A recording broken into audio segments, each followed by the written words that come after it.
Hello guys, അപ്പോൾ ഞങ്ങൾ രാത്രി തന്നെ തട്ടദോശ കഴിക്കാമെന്ന് വിചാരിച്ചിട്ട് ഇറങ്ങി അച്ഛനും മോള് നേരത്തെ തന്നെ കാറി കയറി എന്നെ കൊണ്ടുപോകാണ്ട് ഞാൻ ഈ ഇറങ്ങി വന്നപ്പോൾ നല്ലൊരു മൂണിനെ കണ്ടപാടെ ഞാനങ്ങ് അവിടെ നിന്നുപോയി. മൂണിൻ്റെ ഭംഗിയുണ്ട്. പിന്നെ ലാസ്റ്റ് വഴക്ക് കിട്ടിയപ്പോൾ തിരിച്ചോടിയെന്ന് കാറി കയറി.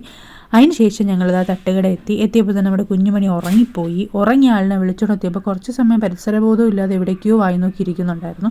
പിന്നെ ചെരുപ്പൊക്കെ അന്വേഷിച്ചപ്പോൾ എന്നോ ഊരിയിട്ട ചെരുപ്പിൻ്റെ ഒരെണ്ണവും ഇപ്പോൾ ഊരിയിട്ട ചെരുപ്പിൻ്റെ ഒന്നുമായിട്ട് കിട്ടി. പിന്നെ അവിടെ വീണ്ടും അന്വേഷിച്ച് ലാസ്റ്റ് രണ്ടും സെയിം ചെരുപ്പ് കിട്ടി.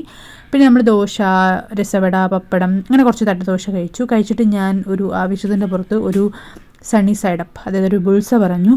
ബുൾസൈ വന്നിട്ട് പിന്നെ ഈ കഴിക്കാനായിട്ട് ഭയങ്കര ചൂടോട് ചൂട്. എനിക്ക് എങ്ങനെയൊക്കെ എടുക്കാൻ നോക്കിയിട്ട് നടക്കുന്നുമില്ല. അതെങ്ങനെ എടുത്ത് വായിൽ വെച്ചപ്പോൾ എൻ്റെ കിളി പോയി. സത്യം പറഞ്ഞു കഴിഞ്ഞാൽ ഒടുക്കത്തെ ചൂട്. എന്തായാലും ഓക്കെ, എങ്ങനെയോ അത് കഴിച്ചു. എല്ലാം കഴിഞ്ഞു. അപ്പോൾ ഞങ്ങൾ വീട്ടിൽ പോകുന്നു. Bye, see U.